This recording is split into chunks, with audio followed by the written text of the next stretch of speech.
ایک نہ ختم ہونے والی زندگی کو سنوار دے، چونکہ اس عمل کی بنیاد پہ ہماری زندگی کا رخ سیدھا جاتا ہے خدا کی طرف اور جنت کی طرف، اور ہو سکتا ہے ایک عمل نہ ختم ہونے والی زندگی کو تباہ و برباد کر دے، کیونکہ راستے کا انتخاب صحیح نہیں ہے۔ اور پھر جب ایسے راستے کا انتخاب کر لیا، ایسے عمل کا انتخاب کر لیا جو راستہ صحیح منزل مقصود تک نہیں پہنچاتا، ایک غلط منزل کی طرف لے کے جاتا ہے، تو امام معصوم فرماتے ہیں ایسے راستے پہ چلنے والا انسان جتنا تیز چلے گا اتنی ہی جلدی منزل مقصود سے دور ہوتا جائے گا، ہے نا ایسا؟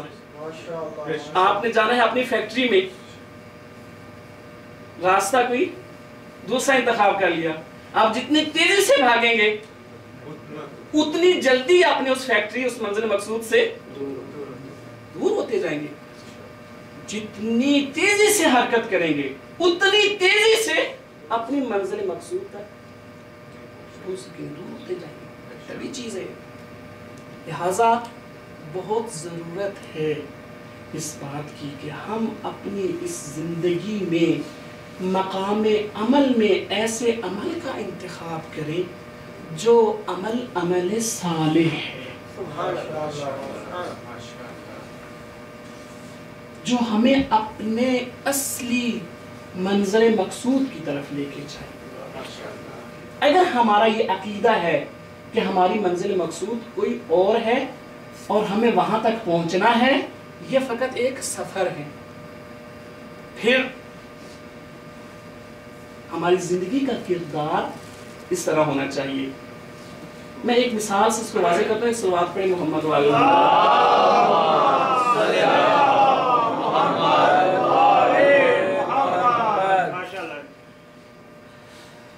آپ مثلا فرض کریں یہاں سے پاکستان جانا چاہتے ہیں، آپ ارادہ کرتے ہیں یہاں سے پاکستان جانا، یا خود یہاں سے ایک شہر سے کسی دوسرے شہر کی طرف جانا چاہتے ہیں۔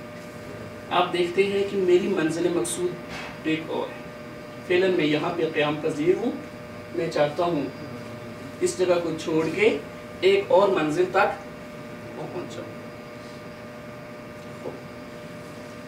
کیا کرتے ہیں آپ؟ ہم کیا کرتے ہیں جب ہم کسی منزل مقصود تک پہنچنا چاہتے ہیں؟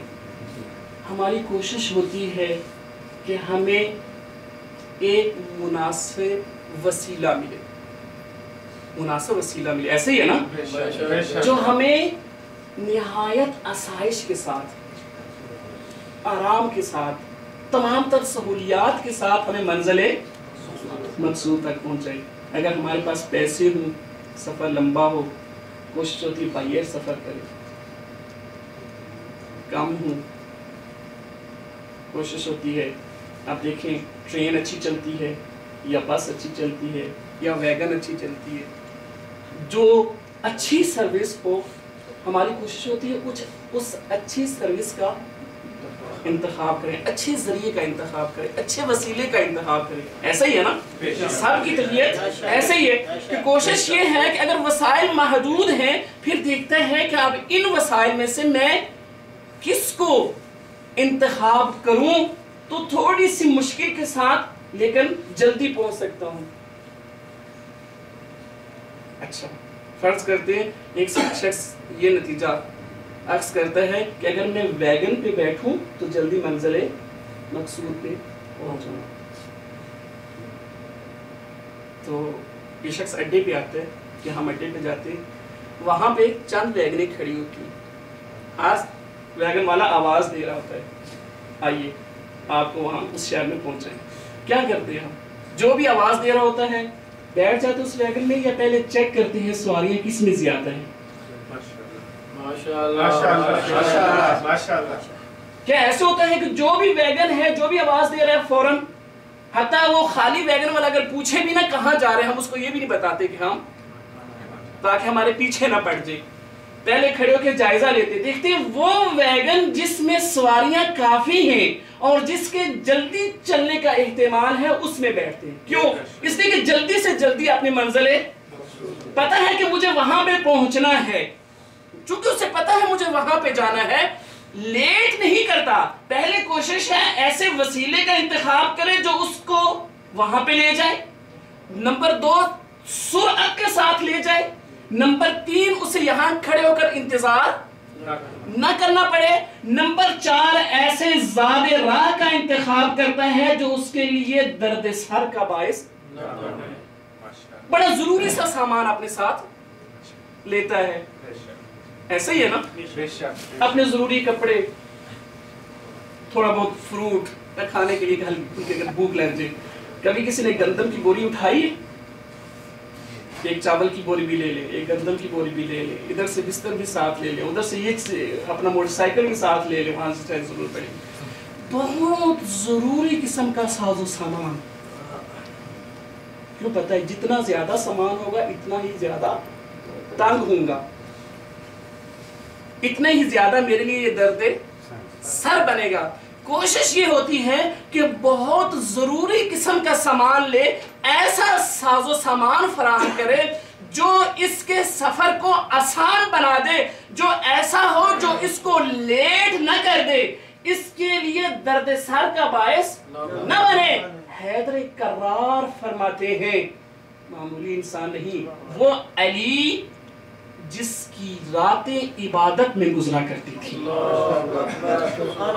وہ علی جو زہد میں اس قدر آگے تھا کہ اس کا کوئی نظیر نہیں ہے، جود و سخاوت میں اس کا کوئی نظیر نہ تھا، بہادری و شجاعت میں اس کا کوئی نظیر نہیں ہے، علم و عمل میں اس کی کوئی مثال نہیں ہے. وہ علی فرماتے ہیں آہ قلت الزاد و طول السفر، زاد راہ کتنا کم ہے اور سفر کتنا طولانی ہے. میرے دوست آئیں ہم اپنے گریبان میں جان کے دیکھیں کہ ہم کس طرف جا رہے ہیں. پھر میں تاکید کرتا ہوں، میں ہرگز میرا نہ درس ہے نہ میں نے کبھی اس بات پہ تاکید کی ہے کہ دنیا کو کوئی اہمیت نہ دے. ضروری ہے دنیا کو بھی اہمیت دینی چاہیے، لیکن دنیا کی حد تک. آخرت کے ساتھ اس کا سودا نہیں کرنا چاہیے. کمائیں، خوب محنت کریں، خوب پیسے، ثروت مند بنے، اچھی بات ہے. اپنی ضروریات بھی پوری ہوں گی، دوسروں کی ضروریات بھی پوری ہوں گی. لیکن دوست دیکھیں جب سال گزرتا ہے، تیرے پاس جو پیسے بچے ہیں جس میں سہم سادات بھی ہے، مال امام بھی ہے، کیا تو خمس کے عنوان سے سہم سادات اور سہم امام دیتا ہے یا نہیں؟ اگر تو دیتا ہے تمہاری اس دنیا کی ارزش ہے، تم دنیا دار نہیں ہو. لیکن اگر خمس ادا نہیں کرتا اس کا مطلب ہے تجھے آخرت کی فکر نہیں ہے. بہرحال بہت ضرورت ہے کہ مقام عمل میں ہم اچھے عمل کا انتخاب کریں دقت سے، تاکہ جلد از جلد ہم منزل مقصود تک. یہ دنیا ہے 60 سال 70 سال 80 سال 100 سال 150 سال سے زیادہ تو کسی عمر یہاں پہ ہمارے دور میں، اور یہ عرصہ بہت جلد گزر جانے والا ہے، پتہ نہیں چلتا. اور اس کے مقابلے میں ایک ایسی زندگی ہے جو نہ ختم ہونے والی زندگی ہے. وہ بھی اس دنیا میں رہ کر چلے گئے جنہوں نے دنیا بھی رکھی اور آخرت بھی، اور وہ بھی چلے گئے جن کو آخرت کی کوئی فکر چلی گئے نا، تھوڑی سی عیش زیادہ کر لی، عیش کی نا، وہ بھی اسی وقت تک جب تک وہ زندہ رہا. فقط دل کو سمجھانے والی بات ہے کہ ہم تمام لذائذ سے استفادہ کر سکتے ہیں، لیکن اس کی شرعی راہیں ہیں. ہر غریزے کو بجھا سکتے ہیں لیکن دینی راستے سے، روزی کما سکتے ہیں لیکن دینی راستوں سے ہوتے ہوئے، اور کمانے کے بعد جو کچھ ہمارے پاس آتا ہے دین جیسے کہتا ہے اس کو اس طرح استعمال کیا جائے، اپنے لیے، اپنی اولاد کے لیے، اپنی بیوی کے لیے، اپنے والدین کے لیے، اپنے رشتہ داروں کے لیے، اپنے دوستوں کے لیے اور باقی نیک اعمال کے لیے۔ بہرحال بات لمبی ہو گئی، بات عمل کی چلی تھی، عمل رسالت کی، کہ رسالت ایک عمل ہے جو پیغمبر اکرم نے انجام دیا ہے، اور یہی پیغمبر اکرم کی تعلیمات ہیں کہ جب کسی عمل کو ہم خلوص نیت سے، تقرب اللہ کی نیت سے انجام دیتے ہیں، اس کا انتہائی زیادہ اجر اور ثواب ہے۔ اب یہ پیغمبر جو ہمیں یہ تعلیم دے رہا ہے خود ایک کام کر رہا ہے اور ساتھ اجر کا تقاضا بھی فرما رہا ہے۔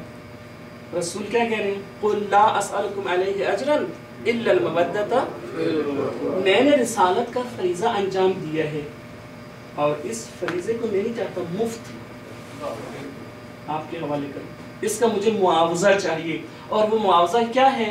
میرے قرابت داروں سے مودت اور محبت کرو۔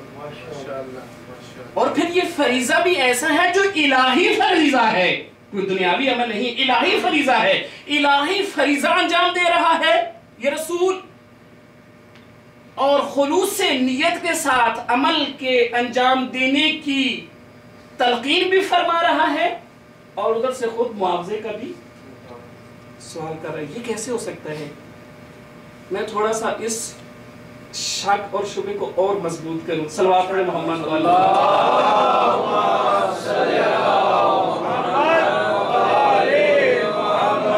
ہمارا رسول تکبیر، اللہ اکبر، نعرہ رسالت، یا رسول اللہ، نعرہ حیدری، یا علی، حسینیت زندہ باد، حسینیت زندہ باد، یزیدیت مرد آباد، یزیدیت مرد آباد، یا امام منتظر الاجل الاجل، یا امام منتظر الاجل الاجل، محمد و اہل بیت محمد صلوات، اللہم صلی علی محمد و آل محمد۔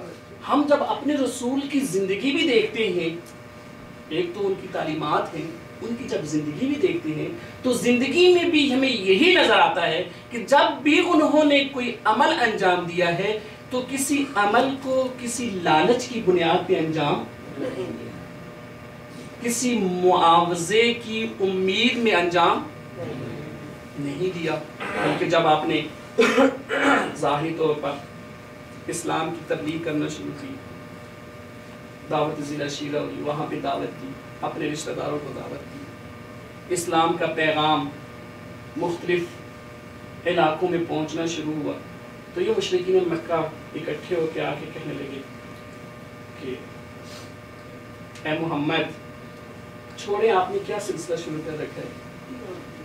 ہم ایک عرصے سے اپنے آباء و اجداد کے راستے کو دیکھتے آئے ہیں، اسی کو اپنائے ہوئے ہیں اور اسی پہ چل رہے ہیں، آپ ایک نئی بات کر رہے ہیں، نہیں ہو سکتا آپ اس بات سے دستبردار ہو جائیں۔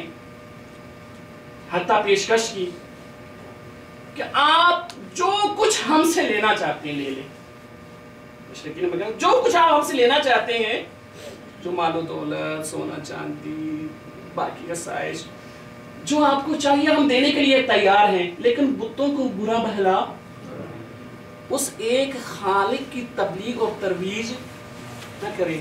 ہمارا پیغمبر کیا کہتا ہے؟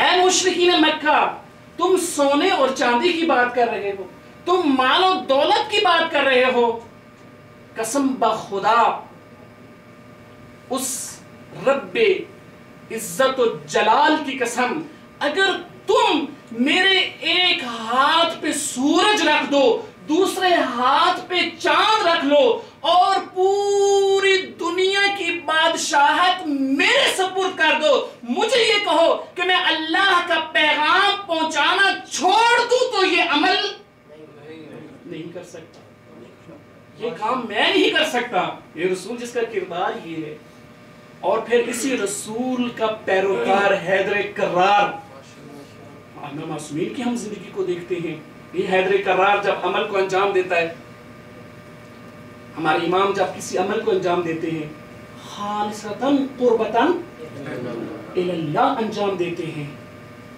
حتیٰ عبادت خدا بھی جب کرتے ہیں نہ جنت کے لالچ میں نہ جہنم کے خوف سے۔ حیدر کرار یہ فرماتے ہوئے نظر آتے ہیں، انی عبدتک لا طمعا فی جنتک ولا خوفا من نارک، عبدتک لأنی وجدت اہلا للعبادہ، اے اللہ اگر میں تیری عبادت بھی کرتا ہوں تو نہ اس لیے کہ مجھے تیری جنت کا لالچ ہے، نہ اس لیے کہ مجھے تیری جہنم کا خوف ہے، میں تیری عبادت اس لیے کرتا ہوں چونکہ میں تجھے اس عبادت کے لائق سمجھتا ہوں۔ یہ خلوص کا مقام ہے، یہ محبت خدا کا مقام ہے۔ اور آپ پڑھتے ہیں دعائے کمیل میں فرماتے ہوئے نظر آتے ہیں، صبرت علی حر نارک فکیف اصبر عن النظر الی کرامتک۔ اس سے پہلے ایک جملہ فرماتے ہیں، صبرت علی عذابک فکیف اصبر علی فراقک، اے میرے اللہ اگر میں نے تیرے عذاب پر صبر بھی کر لیا تو تیری جدائی کو کیسے برداشت کروں؟ اے اللہ اگر میں نے تیری جہنم کی آگ کی حرارت کو برداشت بھی کر لیا تو تیری نظر کرامت سے محرومیت کو کیسے برداشت کروں گا؟ پتہ چلا ان کی سیرت بھی یہ بتاتی ہے، ان کی تعلیمات بھی یہ بتاتی ہیں کہ جب بھی کوئی عمل انجام دیا ہے خالص قربتاً، کسی معاوضے کی کوئی توقع، کسی سے کوئی معاوضہ نہیں مانگا۔ لیکن اس آیت کی روشنی میں یہ بات سامنے آ رہی ہے کہ رسالت کا اجر مودت اہل بیت اطہار کو قرار دیا جا رہا ہے۔ ایک طرف سے آپ کی سیرت، دوسری طرف سے آپ کی تعلیمات، اور تیسری طرف سے ہم دیکھتے ہیں کہ یہ نبی، یہ رسول جو تمام رسولوں کا سردار ہے، اس کا کردار بھی اتنا ہی بلند ہونا چاہیے۔ جبکہ قرآن کو جب ہم کھول کے دیکھتے ہیں تو قرآن میں چند آیتوں کے ساتھ ہمارا واسطہ پڑتا ہے۔ حضرت نوح علیہ السلام اپنے زمانے میں دین کی تبلیغ کرتے رہے اور خدا کا پیغام لے کر لوگوں تک پہنچاتے رہے، لیکن قرآن یہی کہتا ہوا نظر آتا ہے حضرت نوح کی زبانی، ما اسألکم علیہ من اجر ان اجریہ الا علی اللہ، کہ میں اس عمل پر تم لوگوں سے کسی اجر کی کوئی توقع نہیں رکھتا، کوئی درخواست نہیں کرتا، میرا اجر اللہ پر ہے۔ ایک دوسری آیت میں پھر حضرت نوح سے نقل ہوا ہے، ما سألتکم من اجر فہوا ان اجریہ الا علی اللہ، کہ میں نے تم سے کسی اجر کی درخواست نہیں کی، میرا اجر اللہ پر ہے۔ حضرت ہود نے اپنے زمانے میں اسلام میں اپنے اسلامی دین کی تبلیغ کی، اللہ کا پیغام پہنچایا، ان کی زبانی بھی یہی نقل کیا گیا، ما اسألکم علیہ اجرا ان اجریہ الا علی رب العالمین، کہ یہ فریضہ جو میں نے انجام دیا ہے، اس فریضے کے بدلے میں تم سے کسی اجر کی درخواست نہیں کرتا ہوں، میرا اجر عالمین کے پروردگار پر ہے۔ اور پھر حضرت ہود سے ایک دوسری جگہ پہ یہ نقل ہوا، وما سألت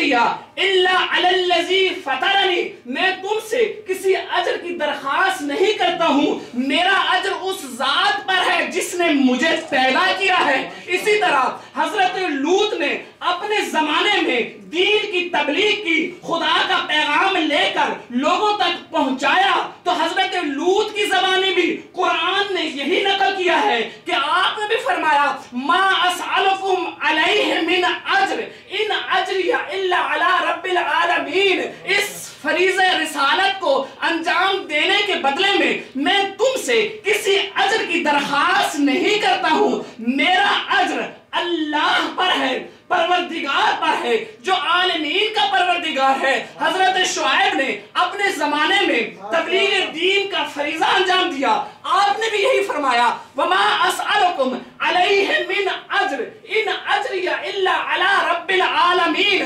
حضرت شعیب نے، حضرت صالح نے، انہوں نے بھی اپنے دور میں دین تبلیغ کی، لیکن ہر ایک یہی کہتا ہوا نظر آیا کہ میں تم سے اس رسالت کے بدلے میں کوئی معاوضہ چاہتا ہی نہیں۔ پھر کیا وجہ ہے؟ ہمارے نبی تو یہ کہتے ہوئے نظر آ رہے ہیں کہ میں نے یہ رسالت انجام دی ہے مفت میں نہیں، مجھے اس کا معاوضہ چاہیے، اور وہ معاوضہ جو میری رسالت کا معاوضہ ہے وہ اہل بیت اطہار کی مودت اور محبت ہے۔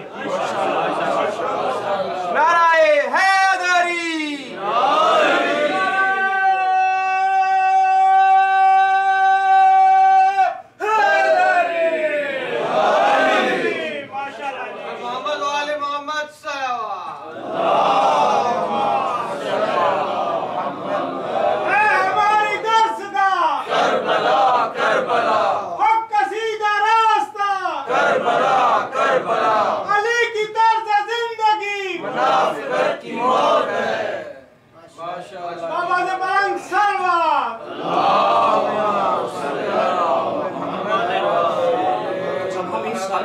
دیکھتے ہیں واقعاً ایک دفعہ ذہن الجھ جاتا ہے کہ ہمارے نبی تو تمام انبیاء کی سردار ہیں، دوسرے نبی کہہ رہے ہیں ہمیں اجر چاہیے نہیں، ہمارا اجر خدا پہ، اور ہمارے نبی جو سب کے سردار وہ کہتے ہیں مجھے چاہیے۔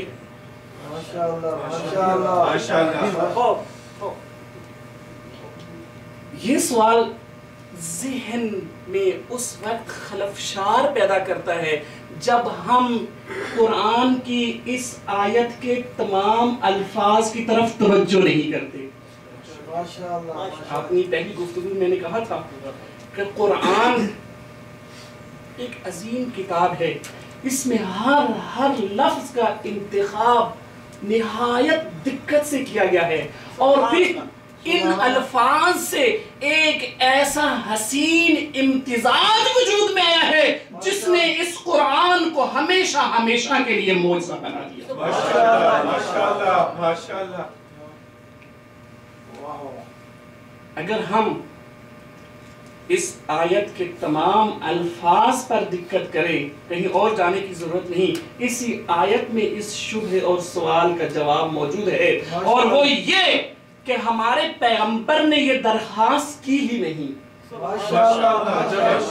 ہمارے پیغمبر نے یہ درخواست کی نہیں، ہمارے پیغمبر نے یہ نہیں کہا کہ جو میں رسالت کا فریضہ انجام دے رہا ہوں مجھے اس کا معاوضہ چاہیے۔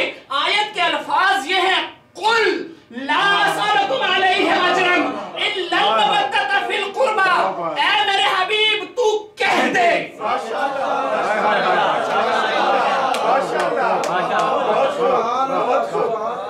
اے میرے حبیب تو کہہ دے، یعنی خدا کہلوا رہا ہے،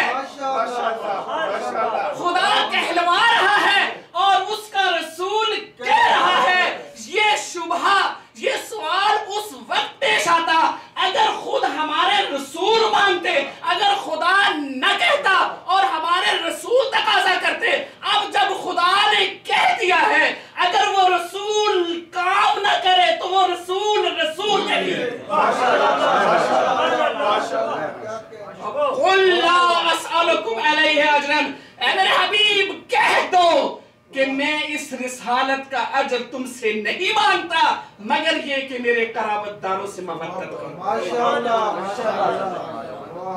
بس رسول نے تقاضا نہیں کیا، رسول نے معاوضہ خدا نے منوایا ہے اور رسول نے اس کو بیان کیا ہے۔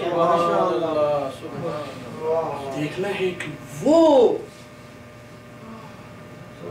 آج جس کو خدا رسالت کا اجر کہہ رہا ہے اس کا مقام کتنا بلند ہوگا۔ خدا کہلوا رہا ہے، کہلوانے والا کوئی ہم جیسا فرد نہیں، کوئی کسی علاقے کا سردار، کسی ملک کا کوئی حکمران نہیں، کسی ملک کا کوئی بادشاہ نہیں، دنیا کے حکمران نہیں، کوئی نبی بھی نہیں، بلکہ خالق اکبر کی ذات ہے۔ اب جب خالق اکبر کسی چیز کو کسی چیز کا معاوضہ قرار دے، اس کے سامنے تو ہر چیز دنیا کی ہے، وہ یقیناً ہر چیز کو دیکھے گا، ہر چیز کا وزن کرے گا اور دیکھے گا وہ کون سی چیز ہے جو میرے رسول کی رسالت کا اجر قرار کر سکتی ہے۔ کیا بات ہے، کیا بات ہے۔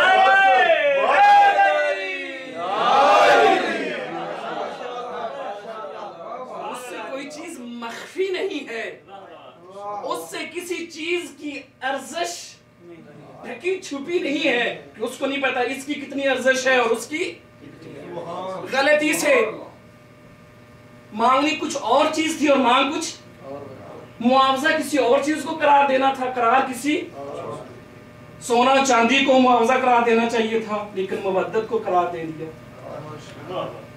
کیونکہ اس کو پتہ نہیں تھا۔ ایسی ذات نہیں ہے، ذات وہ ہے جس نے ہر چیز کو خلق کیا اور ہر چیز کی ارزش کا اندازہ بھی اس ذات کو ہے، وہ ذات کہلوا رہی ہے۔ اور پھر جس چیز کا بدلہ مودت اہل بیت کو قرار دیا جا رہا ہے وہ چیز بھی کوئی معمولی چیز نہیں ہے، رسالت پیغمبر خدا، خاتم النبیین کی رسالت۔ یہ منصب الہی، اس منصب پہ فائز رسول کوئی معمولی رسول نہیں ہے، ایسا رسول ہے اگر اس نے بات بھی کی ہے تو خالق اکبر نے کہا وما ينطق عن الهوى ان هو الا وحی یوحی۔ یہ میرا رسول ایسا رسول ہے جو بولتا بھی اللہ کی وحی کے بغیر نہیں ہے، اور یہ رسول جو اس منصب رسالت پہ فائز ہے اتنی عظمت کا مالک ہے کہ اگر اس نے پتھر اٹھا کے شیطان کو مارا تو خالق اکبر نے کہا وما رمیت اذ رمیت ولکن اللہ رمی۔ اے میرے حبیب، یہ پتھر جو تو نے اٹھا کے شیطان کو مارا یہ تو نے نہیں، اللہ نے مارا۔ جس کے عمل اپنی طرف نسبت دی اور جو اگر کسی گلی میں چلا، جس بازار میں چلا، اس کے بازار کی قسم کھا کے والتین والزیتون وطور سینین وہذا البلد الامین، مجھے اس شہر کی قسم جس شہر میں میرا حبیب چلتا ہے، اگر چادر اوڑی کہا یا ایھا المزمل یا ایھا المدثر، یہ رسول کوئی معمولی رسول نہیں ہے، جس کی بات کی ضمانت بھی خدا نے دی، جس کے عمل کی ضمانت بھی خدا نے دی، جس پر اگر کسی نے بیعت کا ہاتھ رکھا تو خالق اکبر نے قرآن میں یہ کہا کہ اے میرے حبیب، جو تیرے ہاتھ میں بیعت کا ہاتھ دے رہے ہیں یہ تیرے ہاتھ میں نہیں، اللہ کے ہاتھ میں۔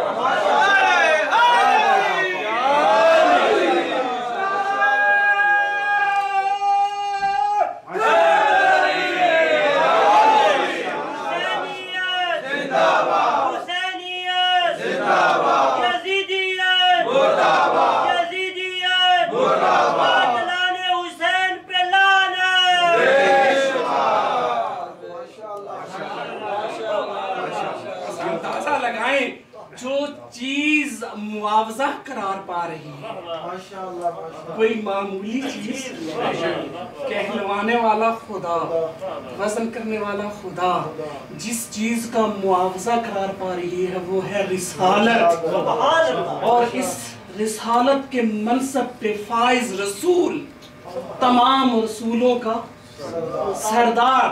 بات یہاں پہ ختم نہیں ہو جاتی، یہ معاوضہ جن ہستیوں کے ساتھ مربوط ہے ان کے مقام کو قرآن نے اس انداز میں بیان کیا کہ ان کا کوئی ثانی اور نظیر نہیں ملتا۔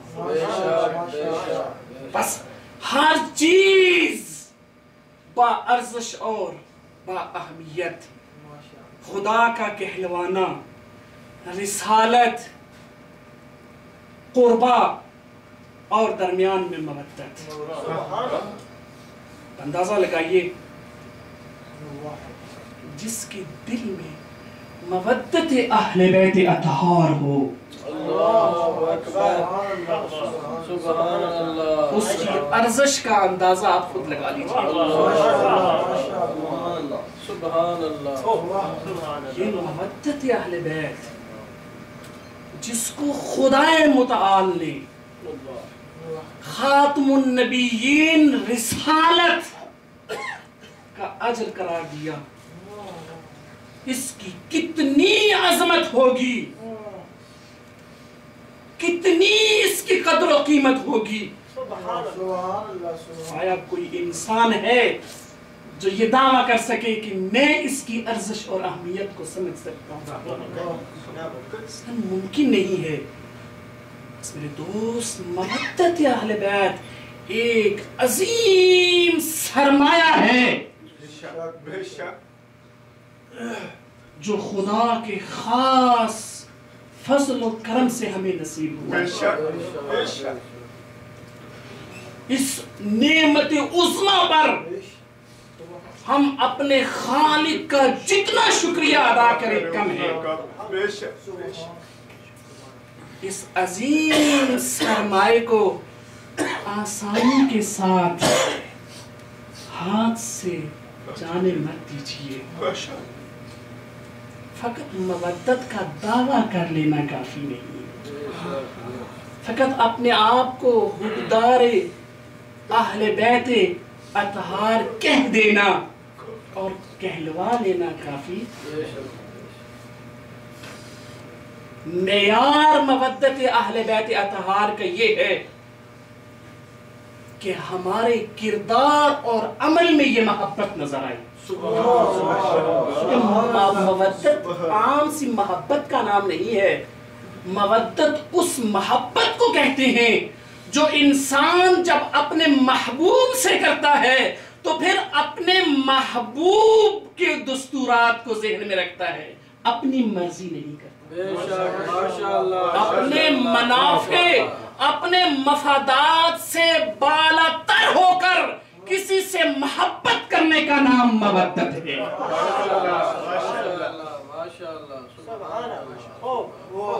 کیا آیا ہم ایسا کر رہے ہیں؟ کیا ہمارا کردار اس بات کی گواہی دے رہا ہے جو ہم اپنے آپ کو محبین اہل بیت کہتے ہیں؟ کیا واقعاً اپنے مفادات سے بالا تر ہو کر کبھی ہم نے اپنی زندگی ان کی خواہش کے مطابق ڈھالنے کی کوشش کی ہے یا نہیں؟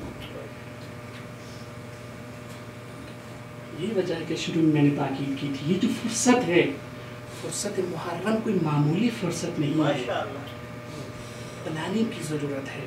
مجھے پتہ ہے آپ لوگ مصروف ہیں، بعض لوگ مجبور ہیں، چاہتے ہیں لیکن نہیں آ سکتے، تڑپ دل میں موجود رہتی ہے، لیکن خدا را جب تک یہ تڑپ موجود ہے پلاننگ کیجئے۔ محرم کا چاند جیسے ہی نظر آئے اس فرصت کو ہاتھ سے جانے نہیں دیجیے۔ اپنے اوور ٹائم ہے تو پہلے لگائیے، بعد میں لگا لیجئے، ایسا زمینہ فراہم کرنے کی کوشش کریں کہ کوشش تو کرنی چاہیے، کوشش کریں کہ آپ اس فرصت کو ہاتھ سے جانے نہ دیں، لیکن اگر کوشش نہ کی تو ایک عرصہ گزرنے کے بعد یہ تڑپ ختم ہو جائے گی، ایک عادت سی بن جائے گی۔ لہذا جب تک یہ نعمت خدا نے ہمیں دے رکھی ہے اور ہمارے دل میں موجود ہے، اس کی قدر و قیمت کا اندازہ لگا کر ہمیں چاہیے کہ ہم اس سے بھرپور استفادہ کریں، چونکہ یہ کوئی معمولی سرمایہ نہیں ہے۔ امام نے بتایا ہے، واقعہ میں بعد میں بیان کروں گا، وقت کے دامن میں گنجائش نہیں، کہ معصومین نے واضح طور پر اپنے ماننے والوں کو بتا دیا ہے کہ یہ مودت جو ہمارے ساتھ ہے کس قدر عظیم سرمایہ ہے۔ بس یہ عظیم نعمت، اس کا ہمیں جتنا ہم کر سکتے ہیں شکر ادا کرنا چاہیے۔ اپنی ماں، اپنے والد کہ اس عظیم احسان کو فراموش نہیں کرنا چاہیے، جن کی گودوں میں رہ کر ہم نے محبت اہل بیت اطہار کو سیکھا ہے۔ کوشش کرنی چاہیے کہ ہر سال، ہر آنے والے سال پہلے والے سال سے بڑھ کر اپنے آپ کو اہل بیت اطہار کے نزدیک کریں، ان کی خوشی کے ساتھ خوشی منائیں، ان کے غم کے ساتھ، چونکہ معصومین فرماتے ہیں ہمارے شیعہ وہ ہیں، شیعتنا یفرحون مع فرحنا، ہمارے شیعہ وہ ہیں جو ہماری خوشی کے ساتھ خوش ہوتے ہیں اور ہماری غم کے ساتھ ان دنوں کو فراموش نہیں کرتے جن دنوں میں ہم پہ مصائب کے پہاڑ لائے گئے۔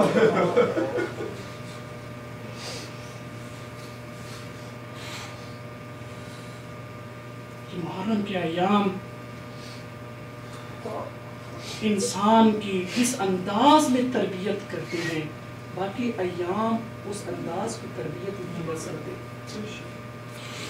اس لیے کہ اس میں ایسی ایسی قربانیاں نظر آتی ہے اسلام کی سربلندی کے لیے جن کی مثال پوری دنیا میں نہیں نظر آتی۔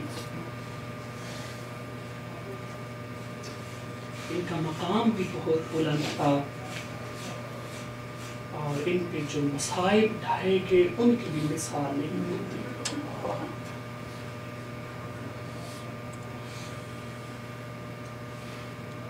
حسین نے خدا کی رضایت اور خوشنودی کے لیے سب کچھ قربان کر دیا،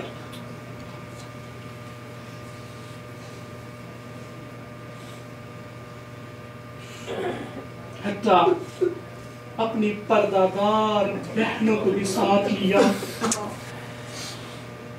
اپنے چھوٹے چھوٹے بچوں کو بھی ساتھ لیا۔ 2 محرم کو کربلا کی سرزمین پہ پہنچے، آج 8 محرم ہے، 7 محرم کو سادات پہ پانی بند کر دیا گیا۔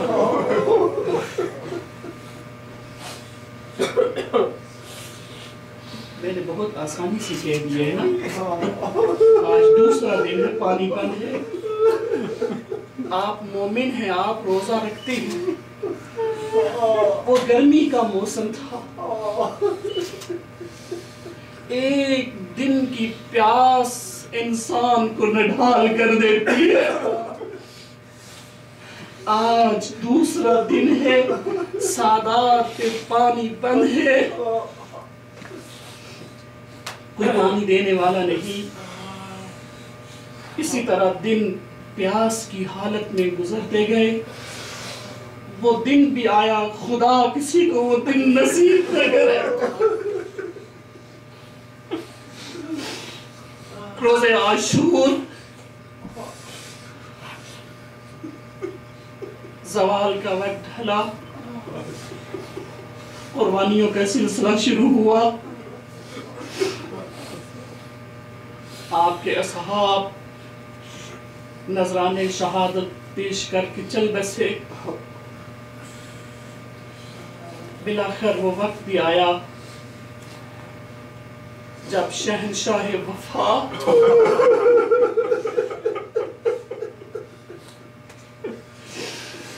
امام حسین کے سامنے آ کھڑے ہوئے،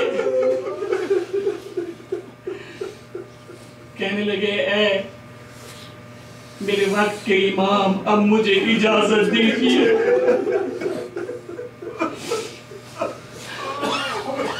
اب بچوں کی زبان سے، پردہ دار بہنوں کی زبان سے العطش العطش کی صدائیں نہیں سن سکتا۔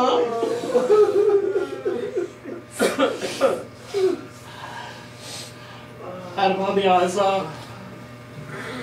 زبان حال یہی کہہ رہی ہے۔ جب حضرت عباس آگے بڑھے، امام حسین سے اذن طلب کیا تو آپ نے یقیناً بچوں کی پیاس کو یاد کیا، پردہ دار بیویوں کی پیاس کو یاد کیا، ان کا واسطہ دیا، کہا امام اب مجھے اجازت دیجیے میں بھی میدان کی طرف جاؤں اور نذرانہ شہادت پیش کروں۔ لیکن تاریخ اور مقتل کی کتابیں یہی بتاتی ہیں کہ امام حسین علیہ السلام نے عباس کو لڑنے کی اجازت نہیں دی۔ کہا عباس اگر تجھے شہادت کا شوق ہے، اگر تو میدان کربلا کی طرف جانا چاہتا ہے تو چلا جا، لیکن جنگ کے لیے نہیں، اگر ہو سکتا ہے چند بوند پانی کے لیے۔ یہ شہنشاہ وفا جس نے کبھی امام کو بھائی کہہ کے نہ پکارا تھا، جس کی ماں نے ایسی تربیت کی تھی، کبھی امام کو اپنا بھائی نہیں کہا، ہمیشہ غلام کہہ کر پکارا کرتے تھے۔ جب امام نے یہ دستور دیا تو عباس نے یہ نہیں کہا امام میں آپ کے حکم کی پیروی نہیں کرتا، فرمایا وقت کے امام ٹھیک ہے میں پانی کے لیے جاتا ہوں، جنگ نہیں کروں گا۔ ارباب اعضاء آپ خیموں میں آئے، آپ نے مشکیزہ لیا، حضرت سکینہ کو اپنے چچا سے خصوصی محبت دی۔ ارباب اعضاء حضرت سکینہ آگے بڑھی، چچا سے التجا کی، چچا آگے بچوں کو دیکھیں، اب تو بچوں سے بھی برداشت نہیں ہو رہا، العطش العطش کی آوازیں بلند ہو رہی ہیں۔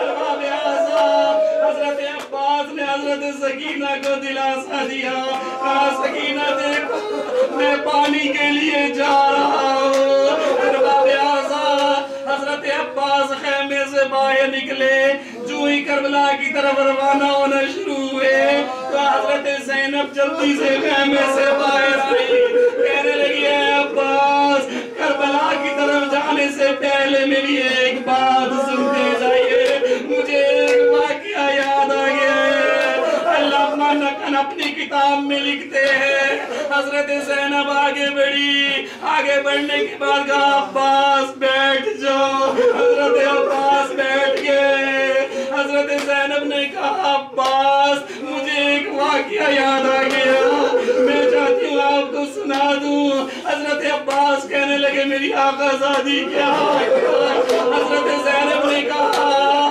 اے عباس میں بہت چھوٹی تھی، میرا سن بہت چھوٹا تھا، میں اپنے بابا علی کی گود میں بیٹھی تھی، ایک دفعہ ہوا کا جھونکا آیا، میرے سر سے چادر ہٹ گئی، میرے سر سے چادر کا ہٹنے لگا، حضرت عمر نے جلدی سے میرے سر پہ چادر رکھی،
لیکن اب جب اکبر بھی نہیں رہا، قاسم بھی نہیں رہا اور تو بھی میدان کی طرف جا رہا ہے، مجھے یقین ہو گیا کہ اب تیری اجازت میرے ساتھ۔